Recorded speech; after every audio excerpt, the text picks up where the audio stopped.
એરપોર્ટને નડતરરૂપ 4 પ્રોજેક્ટ્સનો અહેવાલ મીડિયામાં ચાલતા તેની અસર. એરપોર્ટને નડતરરૂપ 4 પ્રોજેક્ટ્સના તંત્ર દ્વારા ડિમાર્કેશન કરવામાં આવેલું બાંધકામ દૂર કરવા તંત્રનું અલ્ટિમેટમ. સુરત એરપોર્ટને નડતરરૂપ 4 પ્રોજેક્ટનો અહેવાલ મીડિયામાં ચાલ્યા બાદ તેની અસર થઈ છે. સુરત એરપોર્ટને નડતરરૂપ L&T કોલોની, સર્જન પેલેસ, રવિરત્ન, ફ્લોરેન્સ એપાર્ટમેન્ટના બાંધકામ 31મી જુલાઈ સુધીમાં દૂર કરવા તંત્ર દ્વારા નોટિસ આપવામાં આવી છે. ગઈકાલ સવારે ડીમાર્કિંગ કરવા આવ્યા અને સાંજે નોટિસ આપવામાં આવી. આટલા ટૂંકા સમયમાં કઈ રીતે ડિમોલિશન કરે તે પણ સમજાતું નથી. સરકારે 1 મહિનાનો સમય આપવો જોઈએ તેવું સ્થાનિક લોકોએ જણાવ્યું હતું. સુરેશ ઓસવાલ મારું નામ છે.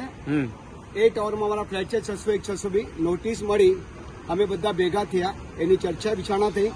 મ્યુનિસિપલ કોર્પોરેશનના અને ગવર્મેન્ટના જે બી છે એમના સાથે જ છે અમે, પણ અમને પણ સમય જોઈએ. કદાચ પાણીની ટાંકીનો સવાલ છે 7 દિવસમાં, એટલા 7 દિવસમાં બધું કામ કંઈ પૂરું થઈ જવાનું. અમે બધા જ તમારા નિર્ણયો સાથે છે.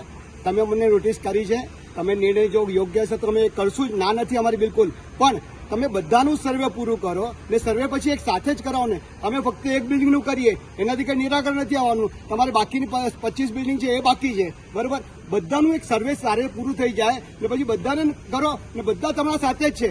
જો નડતરરૂપ છે ને કદાચ પ્રોબ્લેમ આવે, પ્લેનને પ્રોબ્લેમ આવે, અમને અમારી જાનનો પણ જોખમ છે, તો અમે તો સત્વારે કરશું. પણ જરા બધાનું પૂરું કરો ને એ હિસાબે અમારું સહકાર જોઈએ તમને, તો તમારું સહકાર પણ અમને 100% જોઈશે એવી સરકારની નમ્ર અપીલ છે.